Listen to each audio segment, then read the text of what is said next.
to coast and floorboards to shingles, this is the Money Pit Home Improvement Radio Show. On air and online at moneypit.com. I'm Tom Kreitler. And I'm Leslie Segretti. Welcome to the program. What are you doing today? Are you thinking about taking care of your house, your apartment? Got a decor dilemma?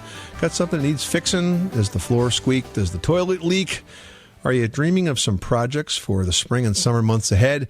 Let's talk about it. Give us a call right now at 1-888-MONEYPIT or post your question to our website at moneypit.com. Coming up on today's show, are you thinking about taking on a tile project this year? Well, there are some really fun and stylish trends that are emerging in the tile space for spring 2017. We're going to highlight some of those and give you some ideas that may influence your decorating this year. Plus, have you ever wondered how your hometown stacks up in the home improvement skills department? Well, the team at Family Handyman did a survey to find out. We're going to talk to the editor about their surprising results just ahead. And we all know power tools can hurt you in an instant, but are yours causing slow, serious harm over time? We're going to hire a health risk for DIYers that's got medical experts concerned. But first, we're going to take your calls at 1-888-MONEYPIT, 888-666-3974. Let's get right to those phones. Leslie, who's first? Richard in Rhode Island, you've got the Money Pit. How can we help you today? I had two qualified and established insulating companies come to the house. One was some $400 to $500 less than the other. When I looked further into it, turns out one was not putting in those styrofoam baffles in each of the rafter bays, claiming that it is not necessary. It's a two-story colonial built in 1951. Please, who is right? Do they need to be there for breathing or not? So, yes, you need a lot of ventilation in a 1950s house because typically the natural ventilation is not nearly enough. In a house that was built in the 1950s, usually you'll get two gable vents at the ends of the roof structure, right? Those sort of triangle shaped ends to your roof. You have those couple of gable vents. You may have some roof vents. Is that right? Do you have roof vents? There are only two gable ends, and they're two square to, I guess, a rectangle instead of the peak. Right. Type. Okay. Do you have soffit vents at the underside of the roof where the overhang is? You have no vents there. So what you should have here, I mean, adding insulation is great, Richard, and so it's a smart move, but you also need to add ventilation. And the best type of ventilation would be a ridge vent that went down the peak of the roof, and then soffit vents that went at that overhang. Because what happens is the air should be going into the soffits, passing through those vents that you described, the baffles, and it basically keeps the insulation from choking off the soffit ventilation and then exits at the ridge. Now, it might be that the insulation company said, well, you don't have any soffit ventilation, so I'm not really putting these baffles in because there's really nothing to let the air in. But the project here might be that what you need to do is to have soffit vents put in and a ridge vent. And this way you'll have plenty of airflow in that attic, and then you can go ahead and beef up the insulation from that point. If you put all this insulation in there and you don't have enough ventilation, it's just going to get damp and humid. And that insulation, once it's damp, is not going to be effective. When you have insulation that's damp like that, it loses a tremendous amount of its R value. All right. Wow. As usual, great information and advice. I appreciate it. Good day. Great show. You're welcome, Richard. Good luck with that project. Thanks so much for calling us at 888-MONEYPIT. Tara in Pennsylvania is on the line with an insect question. How can we help you? Hi, I was just wondering, we have a bunch of earwigs that's up underneath our siding, and it seems like they're always there, and we were just wondering, what can we do to get rid of them? Is there anything that's attracting them there? Well, look, they're probably looking for food, so something is landing on that siding and attracting them. Generally, when they're not up high like that, it's advisable to trap them. Like a trapping program will reduce their population. But if they're up on the side and crawling on the building, I'd probably go straight to a pesticide management program, some sort of chemical control. The University of California recommends a pesticide called Spinosad, Spinosad, and there's a number of commercial products that are available that have that in it. And that should be probably the best way to control them and stop them from coming back and encourage them to go to somebody else's house to invest. It would be helpful. Well, along those lines, as far as insects go, we get crickets down in our basement. Spider crickets. I guess they're spider crickets. I'm not sure. Little black crickets. But every year they drive me crazy because my bedroom is downstairs. Why don't you call a pest control operator like Orkin and have them just do a general spraying for insects? You can probably, put just the right pesticide in and around your home in a safe and effective way that will reduce both problems, stop the earwigs and stop the crickets, and just get you a lot more comfortable. Well, that would be great. And you know what, Tara, with the cave crickets, we get them where I live on Long Island in the basement. And, I always feel bad when my sister and brother-in-law sleep over because they'll sleep on an air mattress in my basement. And I'm like, the spider crickets are going to leap on you because they totally gross me out. But if you take some double stick tape and just put it around the perimeter of the room, in the interim while you're waiting to treat, they do tend to congregate there. And they'll get stuck, and then you can just pick it up and toss it in the morning. Well, that's a good idea. I was just using some indoor spray every year when they come around, and then I'm sucking up the crickets constantly, dead crickets everywhere, and along with them and stink bugs, it hasn't been fun.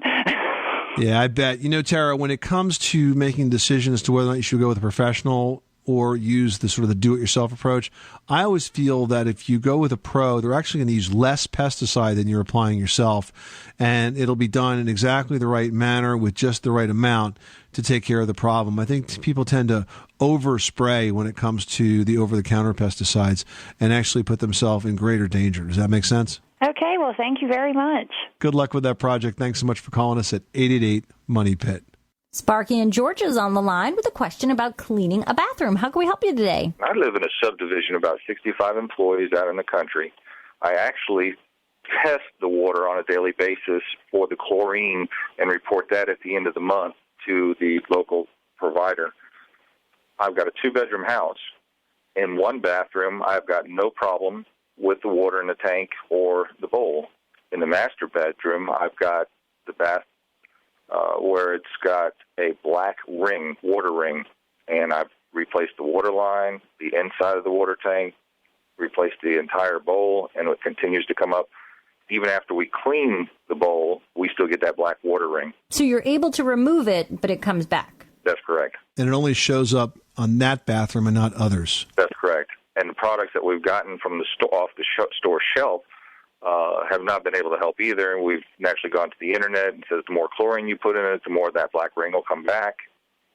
But we clean both bathrooms with the same products. Are the toilets the same age? The same age, yes. I've called the water company, and they said they don't have a clue. And like I said, I sampled the water and tested it every day for the monthly reports. I wonder if there's something different about the porcelain finish on that toilet. For example, if one toilet's finish was, maybe it was scrubbed more over the years, and as a result, it's worn off some of its porcelain, so it's a bit more porous and becomes more of a trap for bacteria to kind of grow in. And I'm speculating here. I'm kind of shooting from the hip, Sparky, because I know that you've tried all of the sort of normal things, but it's confusing that it happens just in this one particular bathroom with this one particular toilet. I guess given everything that you've done, have you considered just replacing the toilet and seeing if that does it? Well, that we've done. In fact, I got to go back and you may be onto something, because one bowl is round, which is the one issue that we've got. The other bathroom, it is oblong. So they were the same manufacturer, but two different bowls. That would be the only thing that seems left, because you've done everything else. I was just wondering if there was some product on the market other than Coca-Cola. Yeah. Well, look, there's a lot of products that clean this, but it's not going to stop it from coming back. I mean, the go-to product for me is CLR. Have you used that yet? No, I have not. So that's an old standby. Take a look at CLR. Calcium, it stands for calcium, lime, and rust. It basically is one of the best toilet bowl cleaners out there, inexpensive, and give that a shot. But if it continues to develop that issue, I might consider replacing the toilet if it's really bothersome. Either that, or get one of those tidy bowl men with the blue dye, so you just don't notice it. Correct. Yeah, there you go. Thank you very much. All right, Sparky. Thanks so much for calling us at 888-MONEY-PIT. You are tuned to the Money Pit Home Improvement Radio Show, on air and online at moneypit.com. Now, you can call in your home repair, your home improvement questions 24 hours a day, 7 days a week at 1-888-MONEY-PIT. 888-666-3974. Up next, wood, plaster, resin, and steel.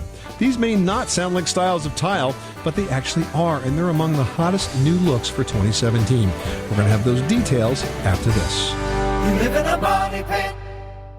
Did you know having a well-insulated home is the single most cost-effective way to reduce heating costs? Spray foam insulation can also air seal and reduce drafts, which accounts for as much as 40% of energy use. It can also help reduce the risk of ice dam formation. Icynene Classic Max high-performance ultra-low VOC product both insulates and air seals. Plus, it allows homeowners to reoccupy their home just 2 hours after installation. Find your local Icynene licensed contractor today at icynene.com. That's ICYNENE.com.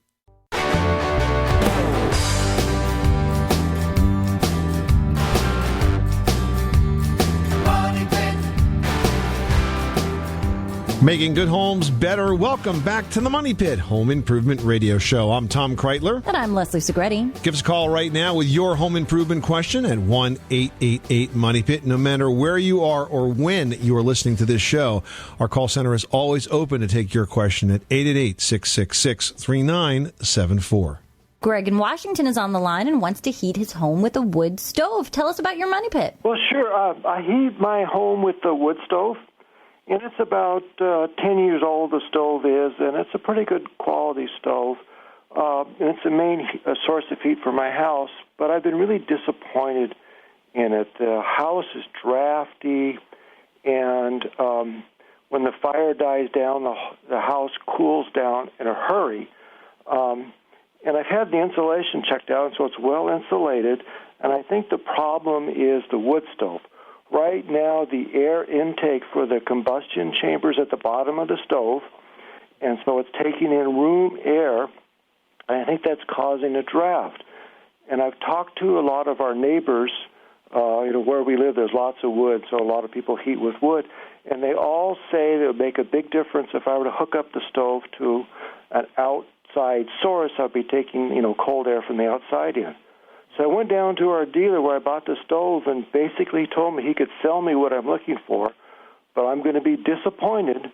And his reason is that right now we're taking air into the combustion chamber that's about 60 degrees or so.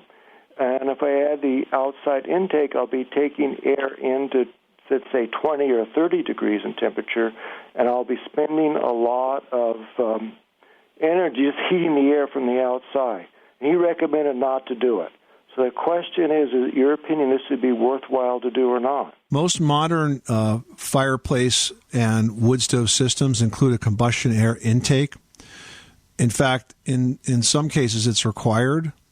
So I wouldn't necessarily take the dealer's advice on this. I know that if you improve energy efficiency, it's always going to include a combustion air intake, because otherwise you've paid to heat all of that air sort of once, and now you're going to pay to heat it again because you're taking it up the chimney. Does that make sense? Yes, sure does, yes. So if there's a way that you could put a combustion air intake there, I would definitely do that, because you're right, that wood stove will depressurize the house, and frankly, it's probably pulling more air in from the outside anyway. You're probably pulling that cold air in anyway. You're just pulling it through all the gaps around your doors and windows and other spaces like that. Right. It's really drafty by the doors and windows. You're right. Yeah, because it's depressurizing. So why not just give it the combustion air and see what happens? Okay, because I've estimated it cost about $600 to do this, and probably means it costs $800 time I'm done. So I didn't know if they really see much difference. I think it'll probably make you a lot more comfortable. Okay, I think I'll try that then. All right, good luck. Thanks so much for calling us at 888-MONEY-PIT.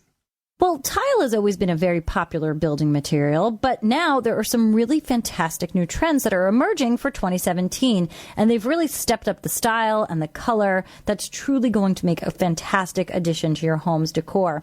Now, a few highlights we saw are wood grain tiles. I mean, we've always seen it for the floor, but now we're seeing it in a far more interesting pattern, different sizes, so that you can almost lay them out in a very creative kind of way. Plus, more exotic woods are being shown, so you really get an opportunity to show a whole different look when it comes to a wood grain on a wall surface for a tile. The other thing that's interesting is, this sort of like boho chic where you mix and match fabrics and you get almost a patchwork of things. Well, now we're seeing a mix and match in like a patchwork sense for flooring and tile. Well, you get like a marble and then a small, almost terrazzo look, and then a larger scale marble or a different type of tile to sort of mix in. So your floor now becomes this mosaic or this patchwork, which really has a very clean, modern look to it, but also feels kind of interesting and boho in a way. That's something really interesting we're seeing this year. Another thing I love is a blue and a black tone for tile as well. This has been new because I feel like people tend to get nervous when you're bringing a lot of saturated color in with a tile. And we're seeing a lot of navy blues, cobalt blues, different tones of grays, blackened tiles, lots of really nice colors that are being added in, and matte finishes. So you've got a lot of opportunity to bring in interesting colors. Also, interesting things as glass tiles that are backed with fabric. So you have so much to choose from. I mean, it's really beautiful. Tile companies are basically experimenting with plaster and concrete and metal and resin to kind of give a very cool industrial look to inside spaces. So just tons and tons of options. Too many times when you think of ceramic tile, you envision the 4x4 plain ceramic tile that we're just so familiar with when it comes to bathroom walls. But these are amazing colors, amazing textures, and amazing styles. They can really step up your home decor. So open up your imagination if you're going to do some tile work. There's lots and lots out there to choose from. Carl in Arkansas is on the line with a thermostat question. How can we help you? I bought an older house, and the thermostat that's in it now for the heating and air conditioner is an old mercury switch. And what I bought is a Honeywell 5-2 switch, programmer for 5 weekdays and 2 weekend days. And what I want to know is, is that something I can change out myself, or is that something I need to hire an electrician to come do? The package says easy to install, but I've looked it over and it doesn't look like it's that easy to me. Well, look, if you're uncomfortable with it, I would not hire an electrician. What kind of heat do you have? Is it gas, oil? What is it? It's electric. Oh, it's electric heat. What kind of furnace do you have? Train. Is this a heat pump? No, it's not a heat pump. That's one thing I didn't want was a heat pump. It's a straight electric furnace? Right, straight electric furnace, and it has an outside unit, which is also a train. Wait a minute. Listen to me. If you tell me you have an outside condensing unit that works with this, you've got a heat pump. You've got the compressor outside and then the furnace inside. Now, a heat pump is a combination heat pump electric furnace. That's the way they're designed to work. And the reason that that's important is because the thermostat that you chose, and I don't know if this is the case or not, but it has to be rated for a heat pump. Because the way heat pumps work is when you set your heat, let's say you set your heat at 68 degrees. It starts getting cold outside, right? Then inside the house, it falls to 67. The heat pump comes on. Still cold, falls to 66. Heat pump stays on. Still cold, falls to 65. Now it's a more than 2 degree split between what it was set at and what it is. The heat pump says, I can't keep up with this. I'm going to bring on my friend, the electric furnace. So now the electric furnace coils kick on and then bring the house up to temperature. But by you not having the right thermostat, what can happen is you can run more of the electric furnace and less of the heat pump, which will significantly increase your electric bill. So the thermostat you choose has got to be designed for a heat pump. So I would say your first thing to do is to confirm. I don't know if you have an HVAC contractor that you work with, but get that system serviced. I mean, all these compressors have to be serviced once a year. If you haven't done it, get it serviced, get the refrigerant checked out.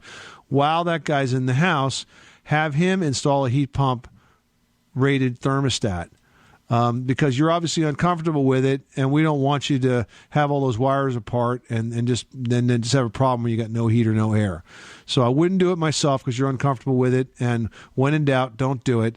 But make sure you use the right thermostat. Otherwise, you may drive up those costs unexpectedly, okay? Okay, well, I appreciate it. Good luck with that project. Thanks so much for calling us at 888 Money Pit. Even if you can do it yourself, it doesn't necessarily mean that you should do it yourself. And just like Carl said, if he read the instructions and it still seems confusing to him, then don't do it. If you're not comfortable with it, and especially with something like your furnace, where if you hook up the wires wrong, you're probably not going to break it, but you're not going to have heat, and that could be very unpleasant. Hey, are you wondering how your hometown stacks up in the home improvement skills department? Well, the team at Family Handyman did as well. Gary Wentz, the editor of Family Handyman, is joining us next with the results of a study they did to find out. So stick around. 888 Money Pit. Did you know having a well-insulated home is the single most cost-effective way to reduce heating costs? Spray foam insulation can also air seal and reduce drafts, which accounts for as much as 40% of energy use. It can also help reduce the risk of ice dam formation. Isonine's Classic Max high-performance, ultra-low VOC product both insulates and air seals. Plus, it allows homeowners to reoccupy their home just 2 hours after installation. Find your local Icynene licensed contractor today at Icynene.com. That's ICYNENE.com.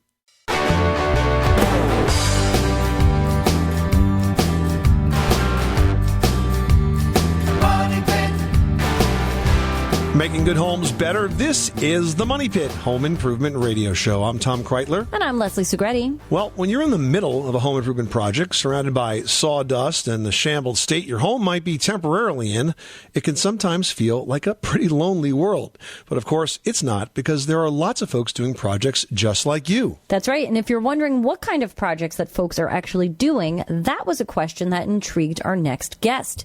Gary Wentz is the editor-in-chief of The Family Handyman, who analyzed various search terms by popularity and then by region to determine the top DIY regions that are going on in the country and how alike we are and how different when it comes to home improvement projects. So, Gary, this sounds like a really interesting study. Yeah, we were surprised by some of the findings and learned a lot, actually. So what did you discover about the most common home improvement projects? What are people doing across the country more than anything else? Surprisingly, we found a lot of uniformity across the country from one region to another. We expected to see a lot more difference than we did.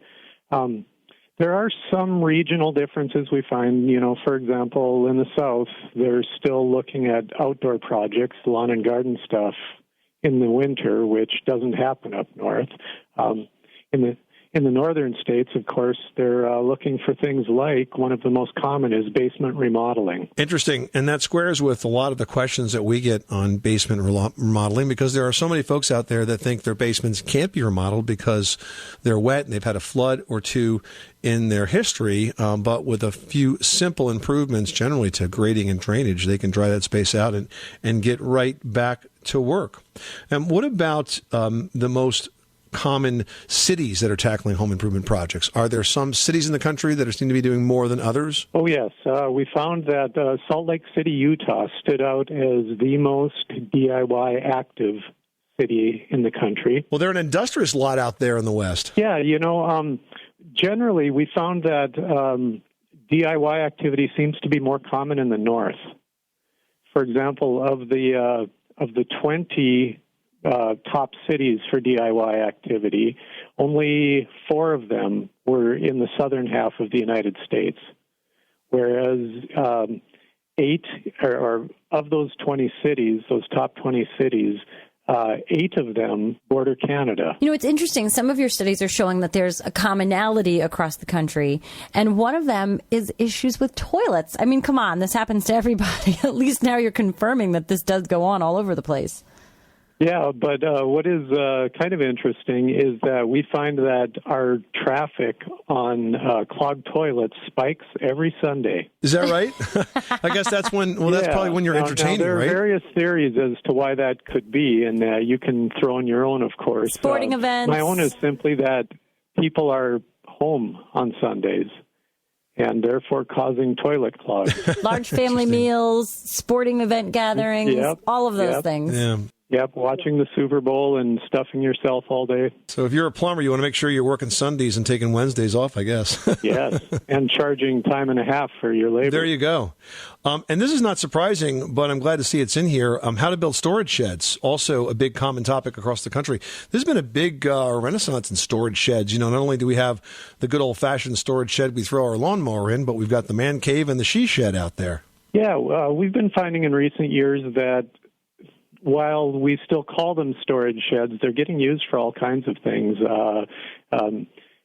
We've had pub sheds sent in by our readers, playhouses for kids, even bunkhouses where guests sleep. We're talking to Gary Wentz. He's the editor-in-chief of the Family Handyman magazine and FamilyHandyman.com. So, Gary, tell us about Family Handyman. What are you guys working on these days? Well, right now, it being winter, we're working on a lot of woodworking projects and interior home repairs.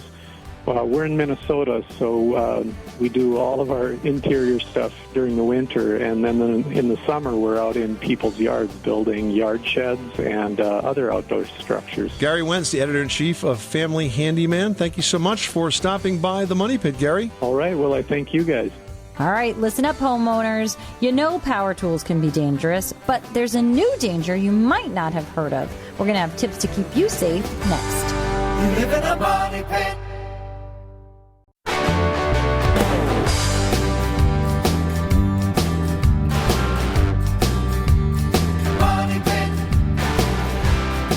Making good homes better. Welcome back to the Money Pit Home Improvement Radio Show. I'm Tom Kreitler. And I'm Leslie Segretti. Pick up the phone, give us a call right now with your home improvement question or your how-to dilemma, or maybe it's a project you're not going to do yourself but want some advice on how to work with a contractor to get that job done. We'd love to talk about that at 888-666-3974.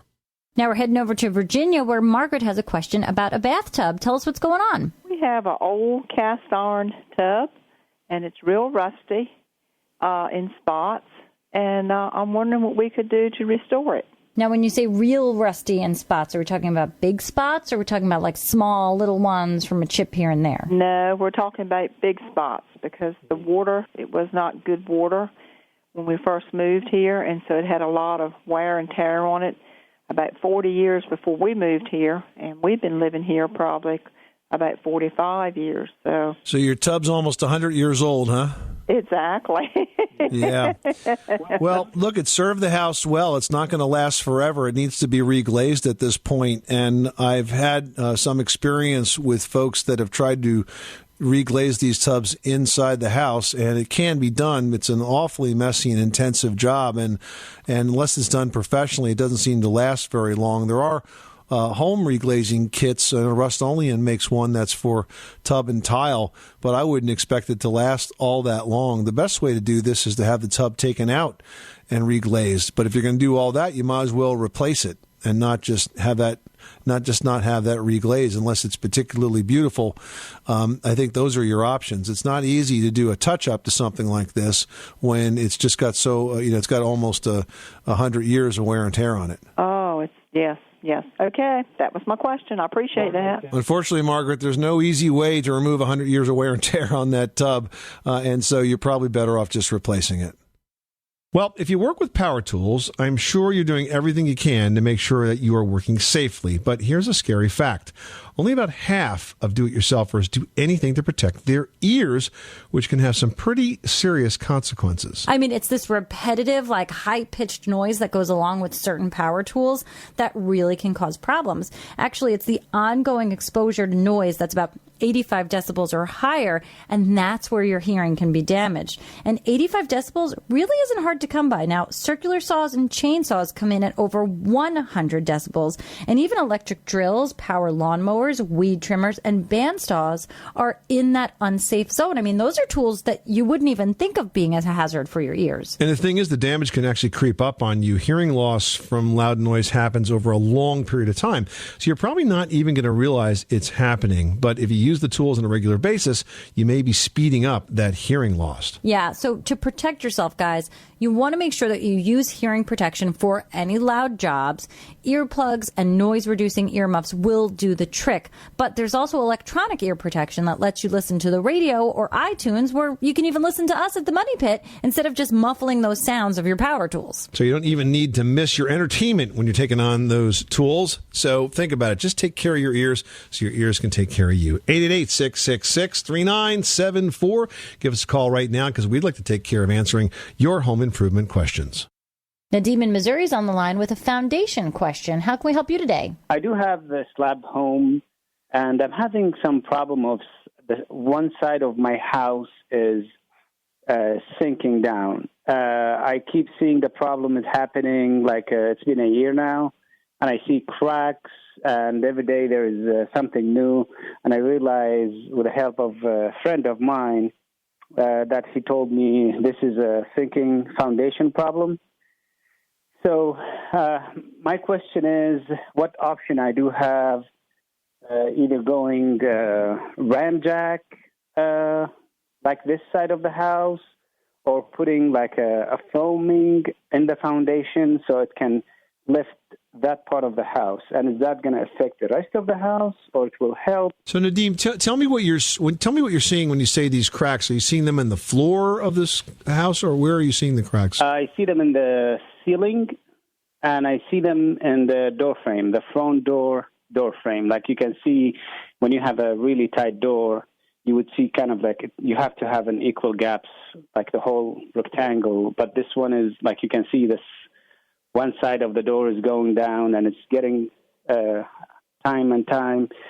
It's getting harder to open the door because that frame is kind of pushing down. Okay, so you're assuming that the foundation is moving because of what you're seeing in the ceiling and the door. First of all, I would say that there's hardly a home in America that doesn't have the kinds of cracks and shifting that you're talking about, and it doesn't always mean that the foundation is moving. There could simply be a very poorly installed door. The cracks in drywall, cracks above the corners of doors and windows, is normally the place where cracks show up. Typically what happens is people will try to spackle them again and again and again, and that just doesn't work because as the house expands and contracts, the crack reforms. So what you're telling me does not confirm to me that you actually have foundation movement. If you do have foundation movement, the way to fix this is to do none of what you're suggesting. The first thing you should be doing is contacting a structural engineer. This is the kind of work that you want supervised by a structural professional for a couple of reasons. First of all, you want to make sure that you do what you have to do and only what you have to do, and not do in excess of that or do something that could cause further damage. You want to do the right job. Secondly, when you have a structural issue like this, you want to preserve the value of your home. If you were to do this work without the guidance of a structural professional, then let's say 5 or 10 years from now you decide to sell the house and it's learned that there was this structural issue. By whatever means it comes up that there was this issue. If you just say, well, I kind of figured it out with my buddy and we did this and that and it was fine, that's not going to make me really comfortable as a homeowner. But if you said to me, I saw these indications of a structural problem, I hired a licensed structural engineer, he inspected the property, and he gave me this report or this plan, the set of instructions that said exactly what had to happen. Then, based on that advice, I got the professional to do the work, and then you do this next step, which many people forget, have that same structural engineer come back and certify that the work was done correctly. That creates sort of a pedigree, right? Sort of an official document that shows cradle to grave what happened from diagnosis to the repair. And that is something that any future buyer can feel very comfortable with, knowing that the job was done right.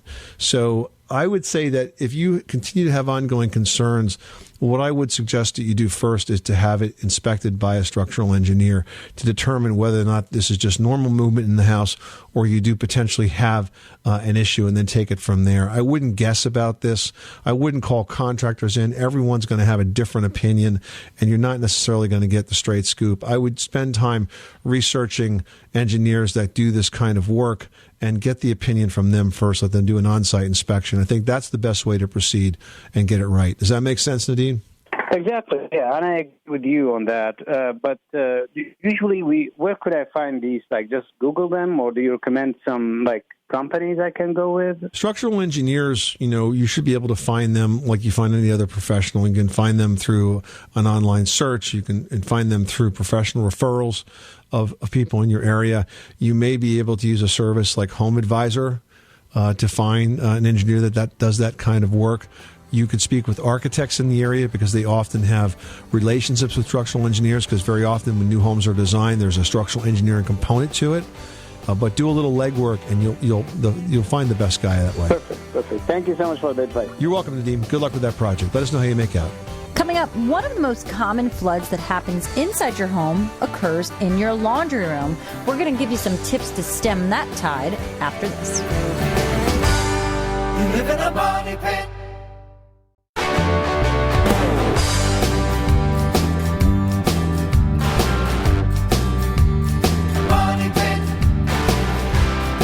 Making good homes better. Welcome back to the Money Pit Home Improvement Radio Show. I'm Tom Kreitler. And I'm Leslie Segretti. You can call us at 888-MONEY-PIT or post your questions to the community section at moneypit.com, just like Blake did. That's right. Blake writes, I found a nest of baby squirrels living just inside my attic. I can hear them when I'm in the house. Do you have any advice on getting rid of them? I really don't want to hurt them. Well, good for you, but you got to get them out. And yeah, you certainly don't have to hurt them either. So first of all, we want to figure out how they got in there. There's got to be an opening in your soffits or your fascia, look around the roof where there's a hole where the squirrel got in to create the nest, because insulation, by the way, makes a terrific bed for a nest for animals, and that's why they love to get into that attic space.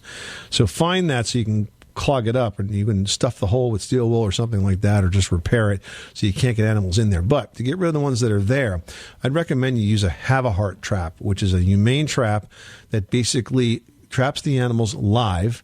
Then once they're in the trap, you can remove it carefully, bring it out to a rural area, a wilderness area, and let them go. A little trick of the trade on that. Now, with Have-A-Heart traps, usually you can put a piece of food in it, like fruit, like a half of an apple or a quarter of an apple in it. What I like to do is I like to take a wire, like a picture frame hanging wire or some thin wire like that, and actually wire it to the back of the Have-A-Heart cage. This makes sure the animal goes all the way in before springing the trap. And doesn't just grab the piece and run away with it. Yeah, they'll grab and run. They can actually beat that door before it closes. So if you wire the bait in, they'll go in, they'll be clear of the mechanism, and the door will close. And you may have to repeat that a couple of times to get them all, but that's the best way to do it, and get rid of them and keep them healthy and happy. They'll be a little scared and freaked out, but eventually that'll be the way to go. I mean, you really can't keep squirrels as pets. I remember growing up, there was a girl in my town who somehow rescued a baby squirrel and, nursed it back to health, and then kept it as a pet, and all was fine until the squirrel grew up to be a fully mature squirrel. And while the squirrel and Candy Gordon had a great relationship, that squirrel really would destroy things and was not friendly to anybody other than Candy. So do not, Blake, you don't need some pet squirrels. Get them out. Well, happy laundry rooms start with Good Bones, basic functional systems that work the way they should to help clean your clothes and prevent plumbing disasters. To make sure your systems are good to go, Leslie's got a checklist in today's edition of Leslie's Last Word. Leslie? That's right. You got to start with the basics. And we're talking about your water supply hoses. Now, typically, rubber-based water supply lines have a tendency to swell and burst. So we recommend replacing those hoses with the braided steel ones that you see. Also, if you install an automatic shutoff valve, that really will help you because it detects any sort of out-of-the-ordinary water flow and then will stop it before it turns into an all-out flood. And while you're at it, guys, you need to get familiar with the location of your water valves. I know we say it over and over and over again, but you must know where your water main shutoff is. You're going to want to know where it is in the event of a problem. And you want to make sure that those valves are accessible and functional. And if you have separate water valves for hot and cold water supply, you want to take the opportunity to upgrade to a single lever turn-off valve. And that's going to turn off both hot and cold water supplies at the same exact time. Finally, let's just talk about laundry room maintenance in general. You want to clean out your dryer vent every 6 months. That lint will collect in your dryer exhaust duct, and it builds up far faster than you can even realize. And that duct itself is responsible for multiple deaths and nearly 15,000 dryer fires annually. So don't become a statistic. Let's stop the floods from happening and the fires from starting. Let's just be wise, take care of our laundry room, because Lord knows we use it enough, you guys. Absolutely. This is the Money Pit Home Improvement Radio Show. Coming up next time on the program, we're going to talk about electric water heaters. They can be one of the most expensive ways to heat hot water, but there are some new technologies that are helping to curb those costs. We'll highlight that technology and tell you what works and what doesn't on the next edition of The Money Pit. I'm Tom Kreitler. And I'm Leslie Segretti. Remember, you can do it yourself, but you don't have to do it alone.